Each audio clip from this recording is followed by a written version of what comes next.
Bapak Ibu Saudara, kita ini hidup di akhir zaman, bahkan di penghujung akhir zaman.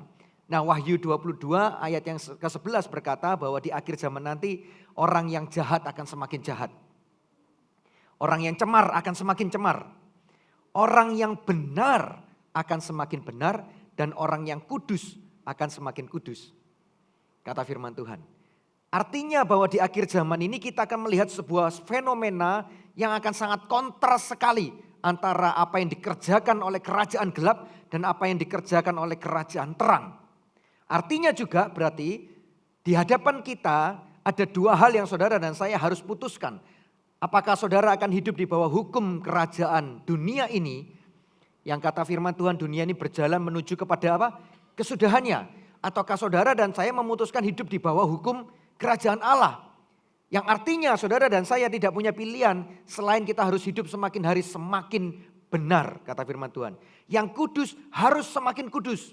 Hidupnya harus semakin kudus. Nggak boleh semakin cemar. Ya. Nah, oleh karena kita hidup di akhir zaman maka saudara dan saya perlu mendengar suara Tuhan dengan jernih, dengan jelas apa yang Tuhan sedang bicarakan tentang hidup kita. Ini tidak bicara tentang apa yang Tuhan bicarakan tentang orang lain melalui kita. Itu dimensi yang berbeda. Tapi apa yang Tuhan bicarakan untuk kita hari ini. Tuhan sedang bicara apa? Karena 1 Korintus 6 ayat 19 berkata tidak tahukah kamu bahwa tubuhmu adalah bait Roh Kudus yang diam di dalam kamu yang diberikan oleh Bapa. Artinya detik di mana saudara dan saya percaya mengakui bahwa Yesus Kristus adalah Tuhan dan Juru Selamat. Detik yang sama Allah Roh Kudus tinggal di dalam diri kita. Coba saya mau pelan-pelan supaya saudara tidak terbiasa mendengar istilah-istilah atau kalimat-kalimat Kristen ini lalu saudara menganggapnya seperti hal yang biasa. Perhatikan baik-baik bahwa firman Tuhan berkata tidak tahukah kamu bahwa tubuhmu adalah bait Roh Allah yang diam di dalam kamu. Roh Allah diam di dalam kamu, perhatikan. Betapa dahsyatnya, betapa luar biasanya firman ini, betapa besarnya kasih Tuhan sehingga dia roh yang begitu luar biasa. Firman Tuhan yang lain, bagian yang lain mencatat begini, bahwa roh itu membangkitkan Yesus dari antara orang mati. Roh yang demikian dahsyat itu tinggal di dalam diri kita. Pertanyaan yang pertama kalau saya mendengar kalimat ini maka saya akan bertanya, sudah layakkah aku bahwa roh yang begitu dahsyat tinggal di dalam diriku? Sudah berkenankah aku sehingga roh yang dahsyat itu tinggal dalam diriku? Nah hari ini saya tidak ingin mengajak saudara melihat kepada sebuah keadaan yang merasa tidak layak atau merasa tidak berkenan. Karena di mana ada sebuah kerinduan, ada sebuah kemauan untuk kita mau berdiri, bangkit, berlari mendekat kepada Tuhan. Maka dia adalah Allah yang selalu terbuka tangannya dan berkata, datanglah. Datanglah semua engkau yang sedang letih lesu berbeban berat. Aku akan memberikan kelegaan kepadamu. Tahu ayat itu? Yang percaya katakan amin. Wahyu berkata, lihatlah aku berdiri di depan pintu. Dan mengetok pintu hatimu. Adakah orang yang membukakan pintu bagiku? Kalau ada orang yang buka pintu, kata firman Tuhan, aku akan masuk, aku akan duduk dan makan bersama-sama dengan kamu. Artinya Tuhan tidak lagi melihat seberapa layak atau berkenannya kita. Yang Tuhan lihat adalah adakah hati yang rindu, yang mau. Mau dan rindu aja cukup. Lalu bagaimana dengan kelayakan kita? Bagaimana dengan perkenanan kita? Gak perlu dipikir karena Yesus telah membayarnya. Yesus telah mati di atas kayu salib membayar lunas semua dosa saudara dan saya. Karena kalau Yesus gak bayar lunas, apapun yang saudara dan saya mau lakukan dan usahakan dalam hidup ini kita tidak akan pernah layak. Perhatikan baik-baik apa yang saudara buat dan saya buat tidak akan pernah layak. Seberapapun kita berusaha hidup kudus dan benar di hadapan Tuhan saudara gak akan pernah layak. Nah karena soal layak tidak layak itu telah dibayar lunas oleh Kristus. Maka yang saudara dan saya butuhkan hari ini adalah sebuah hati yang rindu dan mau untuk berlari mendekat kepada Tuhan. Amin. Katakan bersama dengan saya rindu. Saya mau. Saya sedikit cerita kesaksian. Sekitar 1 minggu 2 minggu yang lalu ada seorang yang baru bertobat. Latar belakangnya bukan Kristen. Dia bertobat dengan cara yang sangat-sangat ajaib. Kenapa? Karena dalam dirinya ini dia punya banyak kuasa kegelapan, punya banyak jimat-jimat, punya banyak cincin, kalung dan lain semuanya itu banyak roh jahatnya gitu. Nah saya setelah melayani dia pulang-pulang di rumah itu saya pikir-pikir, saya renung-renungkan, saya baru sadar gitu ya. Saya berpikir bahwa wah tadi yang baru dilayani itu bukan orang biasa.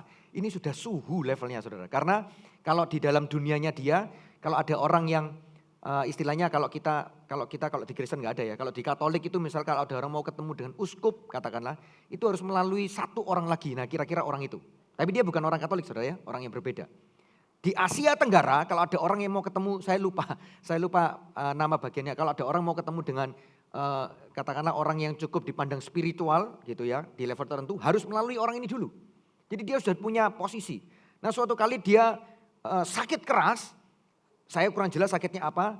Lalu dia merasa di dalam sakit kerasnya itu, wah ini kayaknya aku mau mati nih. Mau mati gitu. Nah kemudian di tengah-tengah tidurnya dia, di dini hari, kemudian dia dapat sebuah penglihatan. Antara sadar tidak sadar di dalam mimpi atau enggak jelas. Dia dapat penglihatan sosok pria datang ke dalam dirinya. Bersinar terang, berkilau-kilauan wajahnya enggak kelihatan. Saking terangnya, saking silaunya. Lalu dia bingung. Karena dia enggak punya latar belakang Kristen gitu kan. Dia bukan orang percaya. Dia bingung ini siapa ini? Ini siapa ini? Lalu tiba-tiba dia ingat. Saya percaya itu bukan karena pikirannya dia tapi Roh Kudus yang bekerja. Karena hati seseorang bisa berubah karena pekerjaan Roh Kudus. Percaya amin? Gak bisa satupun manusia bisa mengubah hati orang. Pendeta sekalipun gak bisa mengubah hati orang. Kalau orang itu bertobat murni itu pekerjaan Roh Kudus. Gak ada satupun orang boleh ambil kreditnya saudara ya. Nah lalu tiba-tiba dia ingat. Dulu waktu dia sekolah SD dia pernah sekolah di sekolah Katolik. Lalu dia ngomong gini, apakah ini yang disebut sebagai orang Katolik atau orang Kristen dipanggil sebagai Tuhan Yesus? Inikah dia? Waktu dia lihat penglihatan itu yang sangat terang berkilau-kilauan, kemudian dia bangun dari tidurnya, dia masih lihat penglihatan itu, nggak tahu gimana caranya, pokoknya dia masih lihat, lalu dia tersungkur di lantai, lalu dia bentur-benturkan kepalanya di lantai, sambil dia berkata, aku ini orang berdosa, aku orang berdosa. Jadi waktu dia lihat penglihatan itu sosok pribadi Yesus Kristus yang bercahaya begitu terang, ada sebuah perasaan yang dalam bahwa aku orang berdosa, aku ini orang yang kotor. Saudara, orang yang berdosa, orang yang kotor, Tuhan tidak pernah lagi hitung-hitung berapa banyak dosamu, berapa banyak kekotoran hidupmu, berapa banyak engkau enggak kudus, berapa banyak engkau berdosa, menipu orang, dan lain sebagainya. Tuhan enggak memperhitungkan itu. Tapi sebuah pernyataan yang mengubahkan dia sejak saat itu adalah ketika dia berteriak, tolong aku Tuhan, tolong aku orang berdosa, ampun, ampun, ampun, aku orang berdosa. Tiba-tiba hadirat itu memenuhi hidupnya, lalu kemudian mendorong ada sebuah rasa ingin muntah, lalu dia muntah darah, lalu keluarlah seperti butiran seperti kelereng berwarna hijau, saudara. Waktu itu keluar lalu kemudian sembuhlah sakitnya dia. Tuhan tidak pernah melihat seberapa saudara merasa layak atau enggak layak. Seberapa saudara merasa berkenan atau enggak berkenan. Tetapi ketika ada hati yang mau dan rindu untuk berlari kepada dia. Seberapapun saudara merasa kotornya diri saudara. Lemahnya diri saudara. Banyak kekurangan, banyak segala macam. Tapi begitu saudara punya hati yang mau. Nanti saya cerita sedikit area di sini ya. Mau dan rindu. Bapak itu lari untuk menyambut saudara, memeluk saudara, menerima hidup saudara apa adanya. Saudara. Luar biasa. Saya kemana-mana saya terus mau bersaksi tentang orang ini karena bukan soal apa-apa. Tapi yang saya takjub adalah kita itu punya amanat agung, betul ya. Pergilah jadikan semua bangsa apa? Muridku. Artinya semua orang percaya itu harusnya mengabarkan kabar baik kepada mereka-mereka yang belum menerima kabar baik. Kepada mereka-mereka yang belum diselamatkan. Artinya kan begitu. Saudara dan saya yang harus pergi, yang harus bergerak. Tapi yang luar biasa, amanat agung, Tuhan Yesus tidak hanya berkata-kata saja supaya saudara dan saya bergerak.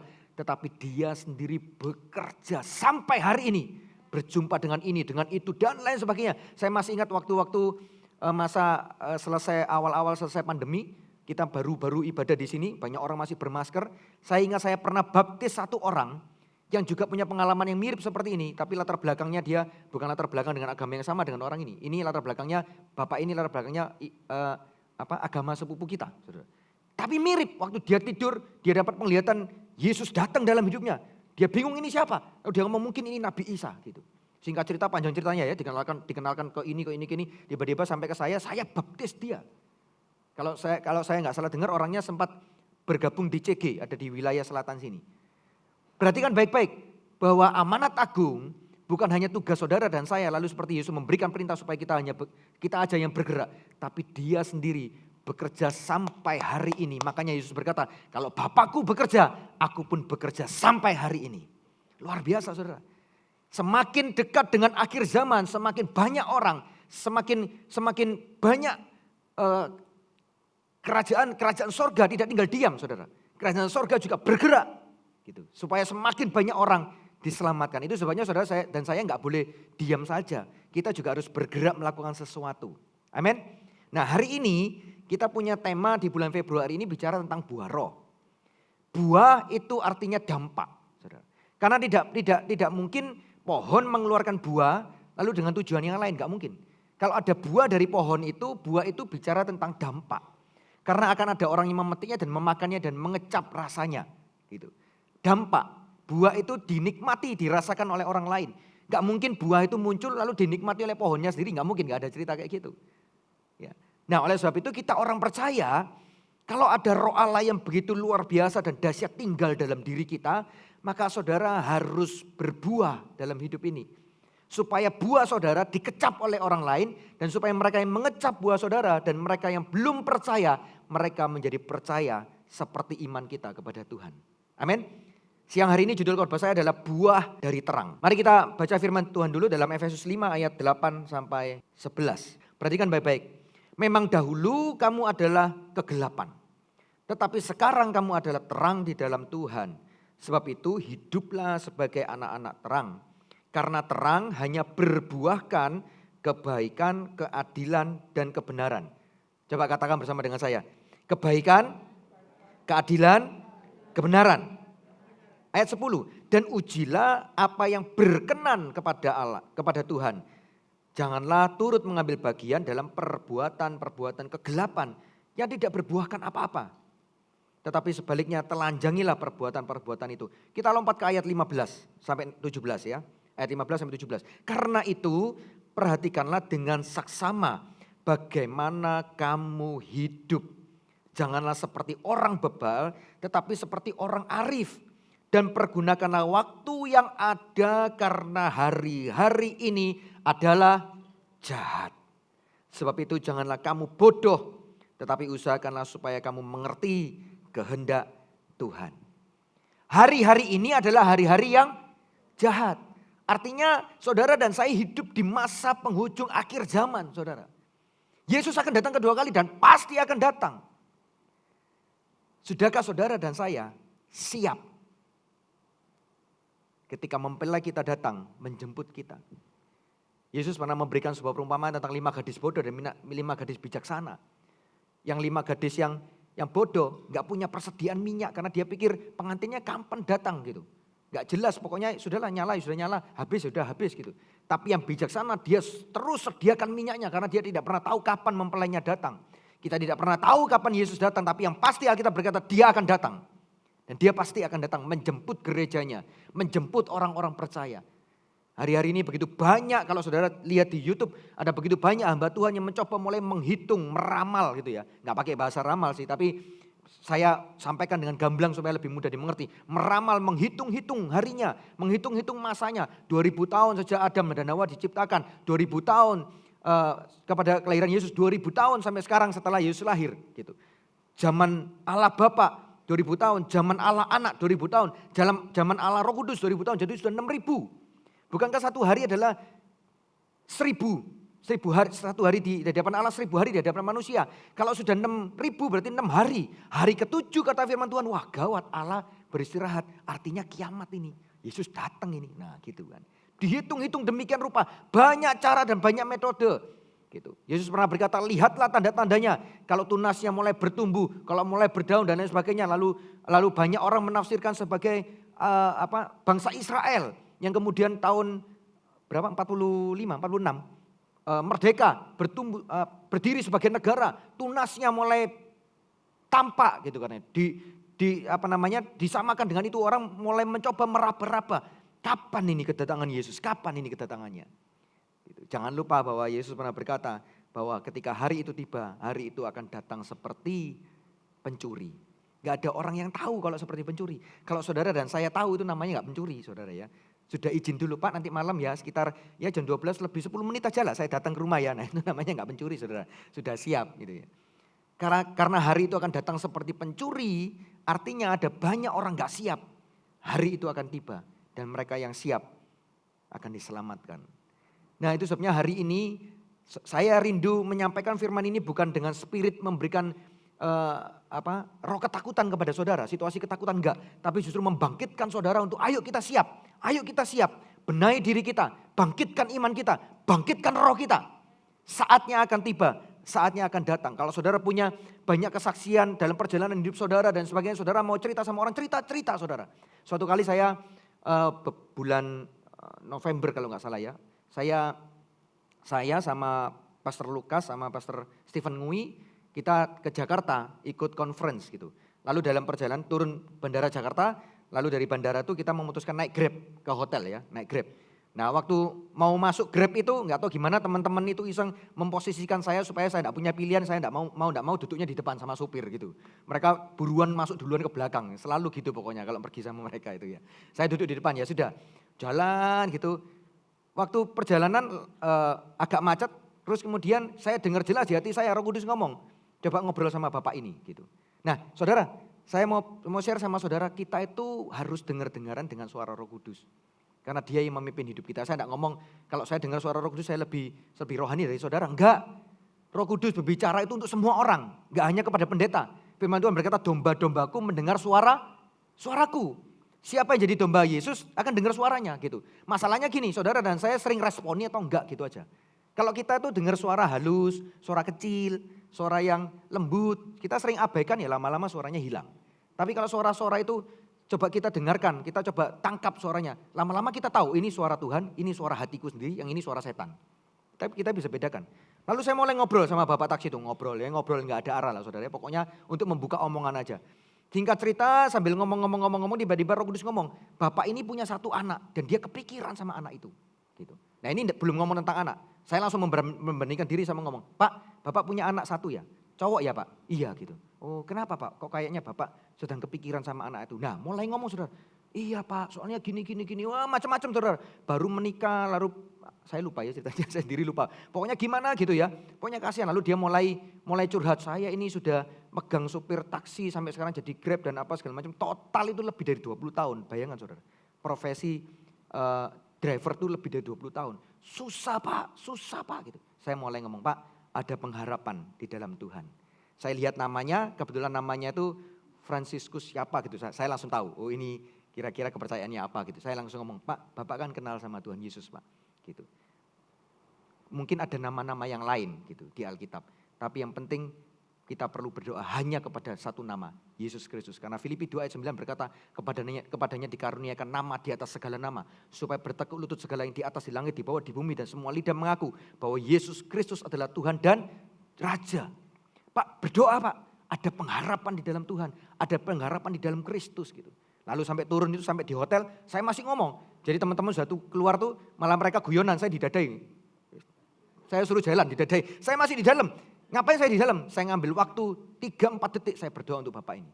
Pak saya doakan Pak ya, iya saya doa, bla bla bla selesai. Makasih Pak, Tuhan berkati Pak. Gitu. Saya kasih dia berkat saudara, saya turun. Ketika saudara dan saya menjalani hidup ini nggak usah yang punya kesempatan yang gimana baru bisa bersaksi, enggak. Dimanapun saudara berada, kemanapun kita pergi, waktu dia dorong kita untuk bersaksi saudara. Kan ada lagunya gini, iblis dikalahkan kuasanya, dihancurkan oleh darah anak, oleh kesaksian kita. Oh, kok salah ya?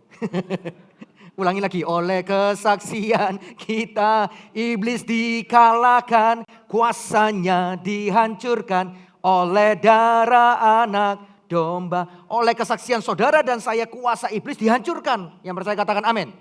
Gitu. Bapak yang tadi saya ceritakan itu, yang dia muntah darah, keluar kelereng itu, singkat cerita pokoknya kemudian kita ketemu, itu waktu dia kejadian itu belum ke gereja saudara. Lalu hari Minggu dia cerita ke temannya, lalu hari Minggu dia ke gereja, ke Jalan Cempaka. Pertama kalinya dia datang sore hari, buyar ibadah gitu ya, bubar semua. Terus saya sempat ngampiri, kan gak kenal. Sama Pastor Caleb diomongin, Erik ini loh baru dia berjumpa dengan Yesus langsung gitu. Nah saya langsung nodong, sudah baptis belum? Belum gitu. Nah sambil saya ngomong, Tuhan kasih saya penglihatan ada bungkusan putih gitu. Saya ngomong, Pak kayak ada bungkusan putih mana gitu. Saya bilang gitu, saya refleks aja, mana gitu. Dia kayak orang bingung, gak jawab. Temennya yang di sebelahnya yang ngajak dia ke gereja, jawil dia gitu ya. Jawil. Lalu ngomong gini, jimat gitu. Terus dia ngomong gini, enggak, aku enggak punya jimat gitu. Nah singkat cerita, pokoknya panjang, lalu intinya pokoknya kita datang ke rumahnya dia, kita layani.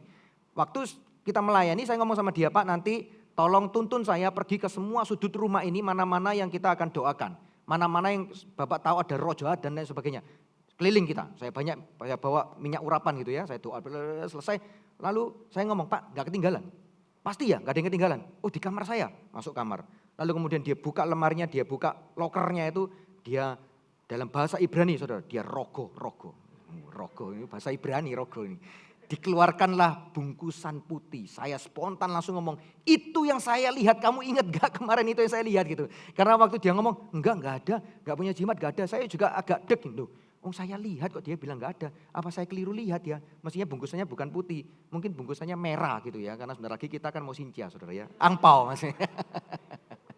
Saya tapi kok yakin dalam diri saya ada ini, cuma dia enggak ngaku ada. Makanya waktu dia keluarin, saya langsung ngomong ini yang saya lihat. Dia buka, ternyata cincin besar, ada permatanya besar. Dia ngomong ini ada roh jahatnya, ada isinya. Ini dia diberi oleh mamanya, saudara. Langsung saya ambil untuk dimusnahkan, saudara ya, untuk dihancurkan. Ada banyak, bukan cuma itu. Ada dia punya kalung, punya gantungan kalung besar segini, emas semua, dalamnya ada patungnya kecil. Itu juga ada roh jahatnya dan ada banyak hal. Lalu hampir kita selesai, saya sudah mau turun dari lantai 2, saya sudah mau turun ke lantai 1. Saya sama Pastor Hendra sama satu orang lagi mau turun, tiba-tiba Roh Kudus bicara dalam diri saya. Orang ini matanya harus ditutup karena dia biasa lihat roh jahat. Dia masih di lantai 3 sama Pastor Caleb sama satu orang lagi. Waktu saya mau turun, saya dengar suara itu, saya ngomong tunggu dulu sebentar. Saya ngomong Pastor Hendra tak suruh tunggu. Terus dia turun, saya tunggu. Dia turun lalu saya ngomong, kamu sudah biasa lihat roh-roh jahat di mana, di sini, di situ. Ya, sekarang Tuhan berkata matamu harus ditutup. Gitu. Enggak boleh lagi lihat roh jahat, tapi cuman hanya bisa melihat hadirat Tuhan dan kemuliaan Tuhan. Siap. Saya tumpang tangan, saya doakan langsung kayak mau muntah-muntah saudara. Wah gitu ya. Nah kuasa kegelapan dihancurkan. Kuasa jahat dihancurkan. Karena apa? Karena rohnya ada di dalam diri kita dan dia berkuasa. Amin. Nah itu sebabnya ayo kita kemana saja kita pergi, kita menceritakan, kita jadi saksi, kita bicara. Ada teman yang mungkin di kantor kita bertahun-tahun kerja bareng, kita bertahun-tahun sedikit pun aja kita gak pernah ngomong. Jangan gitu saudara, cerita gitu. Bila perlu kalau kelihatan dia lagi sumpah, lagi ada masalah, tanyain ada masalah. Boleh tak doakan tak gitu. Dengan nyantai aja, gak perlu dengan bahasa yang formal gitu. Atau Tuhan berbicara kepadaku, bertobatlah, ya gak usah gitu saudara, biasa aja gitu ya. Oleh sebab itu perlu diri kita sendiri harus dibangkitkan. Diri kita sendiri perlu dipenuhi dengan kuasa Roh Kudus supaya ketika dia berbicara, saudara mendengar, menangkapnya, kita tahu harus berbuat apa. Oke? Nah, saya akan masuk di ayat yang baru kita baca tadi. Tentang buah dari terang. Firman ini tadi berkata bukan begini. Lakukan terang yuk. Gitu. Usahakanlah terang yuk. Enggak. Firman tadi berkata kamulah terang. Kenapa firman ini berkata kamulah terang? Karena dia tinggal dalam diri kita. Maka terang itu ada dalam diri kita. Maka terang itu menerangi diri kita. Perhatikan baik-baik. Firman ini berkata kamulah terang. Artinya ada sebuah identitas yang Tuhan taruh dalam diri kita. Waktu kita mengenal dia. Kita dijadikan anak Allah. Kita jadikan anak-anak terang. Ada identitas. Identitas itu cukup penting. Contoh misalnya. Saya dan Anda semua di tempat ini punya kartu identitas yang kita sebut sebagai KTP, ID card. Ya. Di dalam KTP itu, di dalam identitas itu tertulis jati diri kita siapa. Tertulis, semuanya lengkap, lahirnya kapan, di kota apa, tanggal berapa, ada semua lengkap. Lalu juga ditulis warga negara mana saudara dan saya itu. Artinya begini, kalau saudara dan saya punya identitas, maka di dalam identitas itu kita punya ruang gerak. Kita bisa bergerak sesuai dengan aturan yang ada di dalam identitas itu. Di dalam identitas itu bukan hanya ruang gerak, tetapi saudara dan saya punya fasilitas-fasilitas yang saudara dan saya bisa nikmati. Contoh kalau saya warga negara Indonesia, maka saya bisa nikmati beberapa fasilitas yang ada di negara Indonesia. Tapi kalau saya ganti identitas saya sebagai warga negara Australia, maka fasilitas yang saya terima, yang saya bisa nikmati juga beda, saudara. Saya bisa kalau sakit saya bisa ke dokter, nggak bayar, gratis. Saya bisa ke rumah sakit, bahkan opname, gratis juga gitu. Ya sama lah di Indonesia bisa, cuma saudara harus bayar BPJS gitu aja loh ya. Gitu. Tapi artinya ada fasilitas-fasilitas sudah ditentukan untuk saudara dan saya nikmati. Nah, identitas yang Tuhan kasih untuk saudara dan saya adalah identitasnya adalah kamu adalah terang. Maka kalau kamu adalah terang, terang tidak mungkin melakukan perbuatan gelap. Perhatikan baik-baik, terang tidak akan melakukan perbuatan gelap. Terang tidak akan melakukan banyak perbuatan-perbuatan yang bertentangan dengan identitasnya sendiri. Gitu. Saya kasih contoh lagi. Kalau saya ini misalkan tinggal di Singapura gitu ya. Saya tinggal di sana. Banyak dari saudara pernah ke negara itu dan waktu kita ke sana kita selalu akan takjub dengan gini. Wah, kalau antri rapi gitu ya. Wah, kalau naik eskalator rapi semua baris kiri semua gitu kan. Wah, kalau kemana-mana pergi nggak ada sampah gitu. Bahkan kita mau buang sampah aja bingung tempat sampahnya mana ini ya. Akhirnya mau nggak mau masukin kantong sendiri bawa pulang gitu kan. Rapi gitu negaranya. Nah coba kalau saya mengaku-ngaku sebagai warga negara Singapura ternyata tapi kelakuan saya, gaya hidup saya ternyata bukan seperti orang Singapura. Saya keluar buang sampah sembarangan, saya meludah sembarangan, maaf ya. Lalu kemudian saya kalau antri, ya seperti yang kita tahu di negara kita lah saudara ya, terjadi keajaiban gitu ya. Tadinya urutan 100 tiba-tiba bentar lagi sudah 80, bentar lagi urutan ke-20, itu maju terus, luar biasa gitu. Saya pernah waktu pulang di imigrasi saya antri di depan, mau masuk di scan-nya paspor itu, di Juanda ini, mau scan. Tiba-tiba depan saya ada penampakan saudara, set, cepet banget gitu ya. Terus dia tolak-tolak kayak orang bingung gitu, ya saya biarin dulu aja, dia bingung. Terus kemudian dia lihat ke saya ngomong, Bu antri ya Bu gitu. Dia kayak nggak berdengar suara saya, saudara. Dia berdiri, malah dia maju masuk ke sana. Waduh, kawan. Nah, lalu kemudian saya pokoknya berlaku semau-mau saya lah di Singapura. Apa yang terjadi? Saya buang sampah sembarangan, yang terjadi apa? Ditangkap, didenda. Kalau saya banyak melakukan pelanggaran negara itu, loh, saya diusir keluar dari negara itu, saudara. Kenapa? Karena saya tidak mencerminkan sebagai warga negara yang saya tinggali. Gitu. Sama halnya ketika saudara dan saya diberi identitas kamu adalah terang, anak terang. Tapi saudara dan saya tidak pernah berbuat melakukan seperti identitas kita. Justru malah melakukan sebaliknya. Ya saya tahu enggak semua manusia sempurna.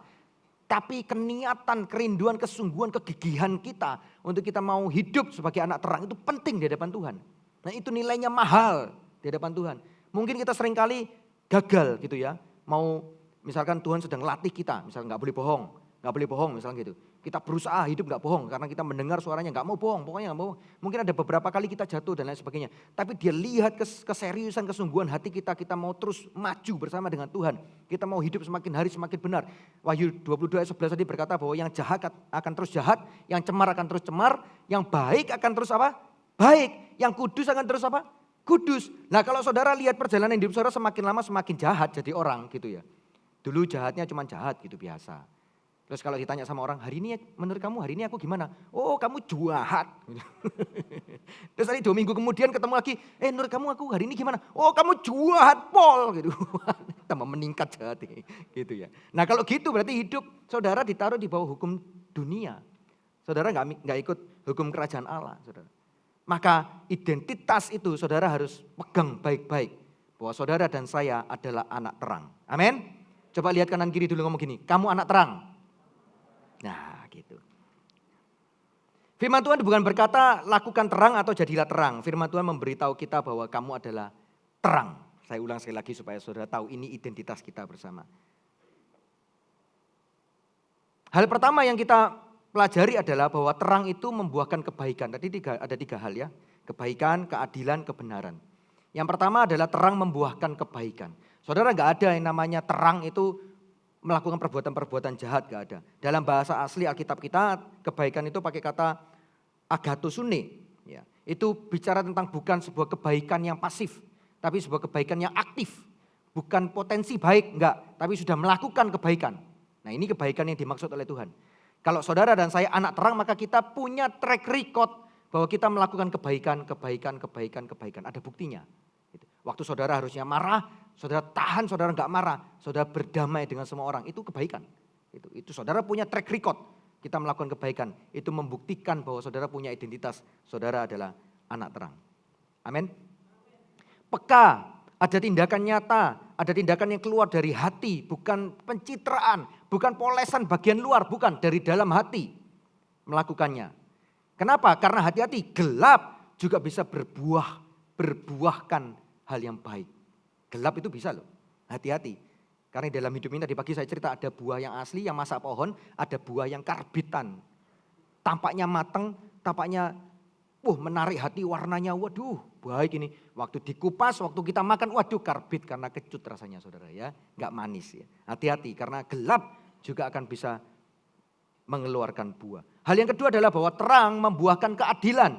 Jadi kebaikan sekarang keadilan. Dalam bahasa asli Alkitab keadilan itu artinya hidup benar. Ini pakai kata dikayusune. Kadang-kadang orang bingung antara dikayusune sama aletheia. Nanti ada aletheia. Sama-sama maknanya adalah benar. Tapi yang ini maksudnya adalah hidupnya lurus. Lurus itu tidak bengkok. Kalau dia melakukan kesalahan karena kelemahannya dia dan dia sadar atau dia tidak sadar melakukannya, maka dia cepat-cepat buru-buru balik. Gitu. Cepat-cepat. Enggak nunggu dulu, nunggu mood, nunggu suasana hati, enggak gitu. Cepat langsung balik gitu. Nah, ini buah dari terang. Kalau salah tahu salah, ya yuk balik gitu. Ya. Jadi enggak pakai banyak alasan. Oh, karena saya digarai sama si itu. Oh, karena saya masih ini, karena dia saya diem saya. Nah, itu lebih gitu. Justru karena saudara digarai, justru karena himpitan kanan kiri depan belakang atas bawah yang membuat saudara cemet akhirnya gitu kan, dicepit dari mana-mana gitu ya. Justru waktu itu saudara diperas, kalau yang keluar adalah manis ya tetap manis gitu. Gak bisa ngomong gara-gara orang itu, gak bisa. Kalau yang keluar itu hatinya memang baik ya baik, mau digarai orang, diserempet, ditubruk, diapain ya tetap baik saudara. Ya, keadilan. Artinya juga tidak kompromi, baik dengan dosa yang besar maupun dengan dosa yang kecil. Gak ada dosa besar, dosa kecil gak ada. Di hadapan orang yang penuh dengan keadilan, di kayu sune itu bagi dia dosa ya dosa, sama. Kalau yang besar saya hindari, yang kecil pun tetap saya hindari. Ya. Nah, anak terang itu biasanya memilih jalan yang lurus. Tapi anak gelap itu memilih, perhatikan baik-baik ya kalimatnya ya, memilih celah. Bukan memilih belokan loh. Kalau belokan wah signifikan kelihatan gitu. Oh ini pendosa, oh ini bukan anak Tuhan kelihatan. Tapi perhatikan baik-baik, gelap itu memilih celah yang mereka sebut sebagai kepintaran atau hikmat. Gitu. Wah Pak gak bisa lewat loket Pak. Wah Pak ini Pak jalur orang dalam Pak. Nah celah aja butuhnya gitu. Pak gak bisa lewat depan Pak. Ginilah Pak masuk. Nah, celah ya saudara harus tahu itu. Yang pertama kebaikan, yang kedua keadilan, yang ketiga kebenaran. Terang membuahkan kebenaran. Nah ini baru pakai kata asli aletheia. Kebenarannya absolut, kebenarannya mutlak. Yang asli, original. Memang dia benar, tidak palsu. Gitu. Enggak dibuat-buat, bukan pencitraan, bukan polesan luar. Memang aslinya dia melakukan kebenaran. Tidak pakai topeng, tidak berpura-pura. Intinya adalah ada sebuah kemurnian hati. Ada sebuah ketulusan hati. Hidup suci dibangun dari dalam, saudara. Bukan dari luar. Kalau saudara, tadi pagi saya jelaskan kalau kita ini sibuk dengan memoles bagaimana cara buah ini supaya baik. Saudara percuma gitu. Kenapa? Karena bukan buahnya yang perlu kita usahakan untuk baik. Yang perlu kita usahakan untuk baik adalah akar dari pohon itu. Karena kalau akarnya sehat, kalau akarnya baik, maka pohon ini akan tumbuh dengan sehat, mengeluarkan buah yang dengan kualitas baik. Kalau akarnya busuk di tanah, tumbuhnya juga nggak terlalu baik. Kalaupun dia berbuah, buahnya juga bukan kualitas baik. Maka yang kita perlu perhatikan adalah akarnya, bukan polesan buahnya. Jangan sibuk memperbaiki buah. Jangan sibuk memperbaiki apa yang tampak luar, apa yang tampak di depan mata. Meskipun itu bukan berarti asal ngawur gitu, enggak. Kalau dari dalamnya orang itu memang orangnya benar, luarnya akan terpancar benar gitu. Enggak mungkin dalamnya benar, luarnya kacau, amburadul gitu ya. 2 minggu, 3 minggu sekali baru mandi gitu kan saudara. Kalau ditanya kamu orang benar, oh saya orang benar Pak, yang penting kan hati saya benar gitu. Tapi enggak pernah mandi, ya masih benar ya mambu awakmu gitu kan. Gitu ya. Kalau dalamnya benar, keluarnya benar. Hidup suci dibangun dari dalam bukan dari luar. Kehidupan yang religius, yang penuh di dalam, bukan kosong di dalam. Bukan kosong di dalam tapi tampak baik di luar, bukan. Nah itu sebabnya terang itu suka akan keaslian. Suka hal-hal yang asli, bukan yang palsu. Tapi gelap selalu suka yang palsu. Selalu suka yang palsu. Selalu suka apa yang dunia lihat. Supaya dunia menilai saya hebat, baik, luar biasa, keren dan lain sebagainya. Itu yang dunia memang mau. Makanya saudara dituntut untuk tampil baik, tampil oke, tampil prima, tampil dalam kondisi yang hebat dan luar biasanya. Padahal dalamnya saudara kosong. Karena dalam kosong yang luar diupayakan terus. Lama-lama saudara capek. Nah capek akhirnya muncullah kalimat saya burn out. Gitu. Jadi kalau ada orang ngomong burn out sejak hari ini, saudara perlu tahu, termasuk kalau saudara sendiri ngomong aku ini burn out gitu ya. Nah saudara perlu tahu, cek dulu yang di dalam pasti kosong. Karena yang dalamnya ini penuh, berlimpah-limpah, gak ada kata burn out itu, gak ada. Karena ngalir terus gitu. Saya teringat ada ayat di mana ya, lupa ya, tiba-tiba ingat aja. Yesaya atau Yeremia yang ngomong bahwa kisahnya kan gini, Allah itu sumber aliran air. Tetapi kamu malah menciptakan kolam yang bocor, kata firman Tuhan. Yesaya kalau nggak salah gitu ya. Nah kalau sumber air maka dia keluar terus, berbual-bual. Kalau kita ini sedang mengusahakan sebuah kolam yang kita bikin sendiri itu kan semau-maunya kita. Mau ukurannya berapa, mau besarnya berapa, mau bentuknya kotak, mau lingkaran, mau apa kan semau-mau kita sendiri. Hidup kita itu mau semau-mau kita sendiri. Akhirnya itu adalah kolam yang bocor. Nah kolam airnya nggak kemana-mana saudara. Airnya stuck di dalam.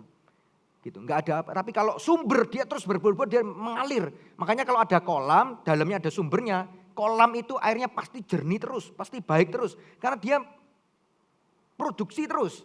Tapi kolam yang stuck, yang diam, nggak bisa ngapa-ngapain. Ya sudah di situ terus, lama-lama tambah butek saudara. Gitu ya. Apalagi kalau bocor, habis. Amin. Terang suka keaslian, tapi gelap suka kepalsuan. Perhatikan baik-baik bahwa firman Tuhan juga berkata manusia melihat apa yang di depan mata. Itu tuntutan dan ajaran dunia. Makanya saudara akan terdorong terus untuk tampil hebat. Tapi gak pernah dari dalam, tampil hebatnya dari luar. Itu memang arah dunia, cara dunia untuk menarik saudara. Tetapi firman Tuhan berkata Allah melihat kedalaman hati. Saya berdoa supaya ini semua jadi perenungan bagi saudara dan saya. Buah tidak akan pernah memungkiri kualitas pohonnya. Dari buahnya lah kamu akan mengenalnya. Hati-hati. Ada banyak orang percaya yang asli, tapi ada juga orang percaya yang palsu. Saudara perlu hati-hati.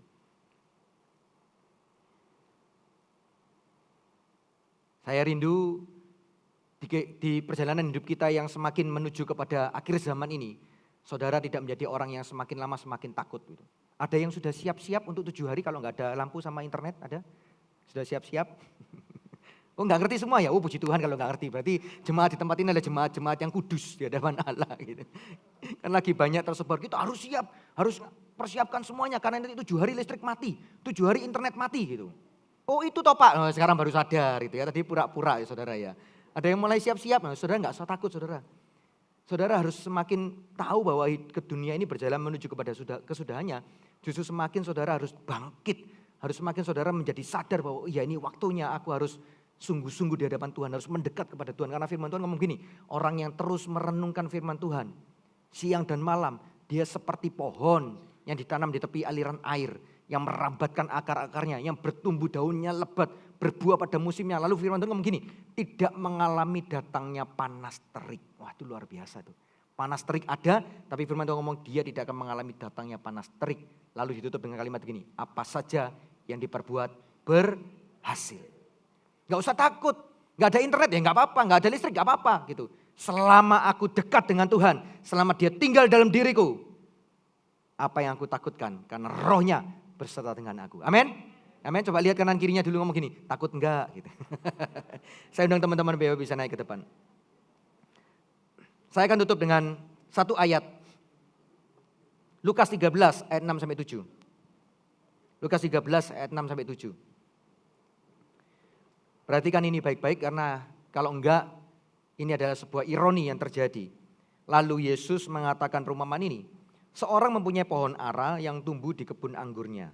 Dan ia datang untuk mencari buah pada pohon itu, tetapi ia tidak menemukannya. Lalu ia berkata kepada pengurus kebun anggur itu, "Sudah 3 tahun aku datang mencari buah pada pohon ara ini, dan aku tidak menemukannya. Tebanglah pohon ini. Untuk apa ia hidup di tanah ini dengan percuma?" Saya berdoa supaya firman yang baru saya bacakan ini buat saudara tidak pernah terjadi dalam hidup kita. Karena kalau ini terjadi, itu artinya sudah berapa kali Roh Kudus yang tinggal dalam diri saudara bicara kepada saudara. Ayo doa, ayo doa, ayo baca firman, ayo ke gereja. Ke gereja hari Minggu, seminggu 1 kali aja loh. Kadang-kadang datang, kadang enggak, kadang datang, kadang enggak. Berapa kali Roh Kudus bicara kepada saudara. Berapa kali dia ingatkan tahan diri, tutup mulut, tahan diri gitu. Yang mengenai tutup mulut, tahan diri ini, saya ini kan orangnya banyak ngomong saudara ya. Ngaku aja lah, saya ini banyak ngomong. Bukan banyak ngomong, ngomongnya satu cuma panjang gitu aja loh ya. Suatu kali saya konseling dengan salah satu teman volunteer present worship. Konseling dengan saya mengenai pekerjaannya dia, bisnisnya dia. Dengan suaminya masih belum orang percaya. Punya usaha di luar pulau. Waktu dia cerita, saya itu terpancing ngomong aja gitu. Saya ingat jelas Roh Kudus ngomong dalam diri saya, tutup mulut gitu. Saya sampai digitukan, tutup mulut. Saya diam, tutup mulut. Terus saya kan gini, wah ada banyak waktu dia ngomong tuh ada banyak tengah-tengahnya saya mau ngomong kayak mau ngomong aja. Tapi karena suruh tutup mulut ya saya tutup sambil ngempet kan saudara kan. Ngempet itu kan gak enak saudara ya. Nahan itu kan gak enak. Saya mikir gini, terus saya ngapain ya? Terus saya doa, Tuhan gini aja Tuhan, tunjukkan kepada saya. Gitu. Gimana ini caranya ini? Karena ini tentang bisnis pertambangan lah apa. Saya loh gak terlalu ngerti, gak terlalu paham ya denger lah. Bukan gak ngerti sama sekali gitu ya enggak. Cuman denger aja. Tiba-tiba sambil tengah-tengah ngomong Tuhan ngasih saya penglihatan ada seorang pakai topi warna putih. Gitu. Lalu sejak saya lihat itu saya langsung mau interupsi tapi saya tahan dulu. Karena tadi denger kan tutup mulut gitu kan gak mau boleh ngomong. Saya diam dulu. Dia selesai ngomong saya langsung potong tengah, saya ngomong gini, sorry ya, sambil kita bicara tadi saya lihat ada seorang bapak-bapak pakai topi putih, siapa orang itu? Lalu ini kan 2 orang suami istri, sambil lihat-lihatan tole-tolean nyebut satu nama yang sama, artinya bapak itu ada. Ya contoh misalkan namanya Pak Anton gitu ya. Oh jangan Pak Anton, maaf loh Pak, salah, kita ganti, Pak Peter aja. Nanti saya kualat pulang dari sini gak diajak makan saya. Saya ngomong ada seorang bapak-bapak pakai topi putih, siapa dia? Suami istri ini tole-tolean saling lihat langsung ngomong Pak Peter itu gitu. Saya ngomong gini, bener ya? Berarti orangnya ada. Dia sumber masalahmu. Coba tangani dia. Gitu. Nah, kita itu yang saya mau cerita gini, saudara. Berapa kali Roh Kudus di dalam hidup kita bersama-sama dengan kita kemanapun kita pergi di pekerjaan, di pelayan, di mana saja. Dia selalu bicara. Tapi saudara dan saya tidak pernah mendengarnya. Berapa kali? Gitu. Jangan sampai seperti Yesus datang. Aku lihat pohon ara ini, 3 tahun aku datang ke sini. Gak ada satupun buah yang kulihat. Lalu firman ini berkata, tebanglah. Untuk apa dia ada di sini. Jangan sampai Yesus datang dalam diri saudara. Lalu dia panggil malaikat, tebang orang ini. Karena dia percuma hidup di sini. Gak ada gunanya. Percuma kata firman Tuhan. Bukan saya ngomong saudara ya. Nanti pulang saya diliriki banyak orang, dipeleroi gitu ya. Firman Tuhan yang ngomong, tebang. Karena percuma.